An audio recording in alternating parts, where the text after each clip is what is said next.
Malam raya. Langit pekat, hanya disinari cahaya bulan separa. Hujan baru reda. Rafi memandu pulang ke kampung seorang diri. Sudah 2 tahun dia tak beraya di kampung.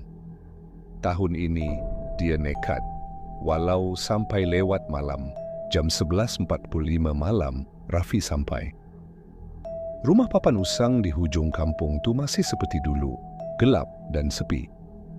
Tapi malam tu suasana lain macam. Dari jauh dia nampak cahaya pelita dan asap berkepul keluar dari dapur. Bila turun dari kereta, Rafi dengar bacaan tahlil bergema dari dalam rumah. Perlahan dan serak-serak, dia naik ke anjung, menolak pintu kayu yang terbuka sedikit. Di ruang tamu, ramai orang duduk bersila. Semua berjubah putih, wajah tertunduk, mulut kumat kamit membaca doa. Wajah mereka kabur, seolah berkabus. Di tengah-tengah ada satu talam besar berisi nasi, gulai dan air sirap. Rafi berdiri terpaku. Kenapa ada kenduri malam raya? Siapa yang meninggal? Tiba-tiba, seorang lelaki tua bangun perlahan dan berpaling ke arah Rafi. Matanya hitam legam. Dia berkata, "Alhamdulillah, dia dah sampai." Rafi terundur.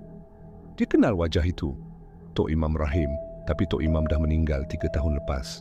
Semua tetamu dalam rumah berhenti membaca dan serentak berpaling ke arah Rafi. Wajah mereka pucat, kosong dan ada yang berulat.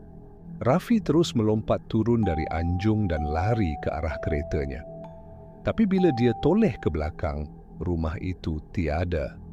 Hanya tanah lapang dan pusara lama yang ditumbuhi lalang. Di tengah-tengah kawasan itu ada batu nisan baru. Rafi mendekat dalam ketakutan. Namanya sendiri terpahat di situ. Rafi bin Kamal, 9/5/2025. Esok pagi raya, orang kampung jumpa mayat Rafi dalam keretanya yang terbabas dekat simpang masuk kampung. Enjin masih hidup, radio masih terpasang, dan di kerusi belakang ada talam berisi nasi kenduri.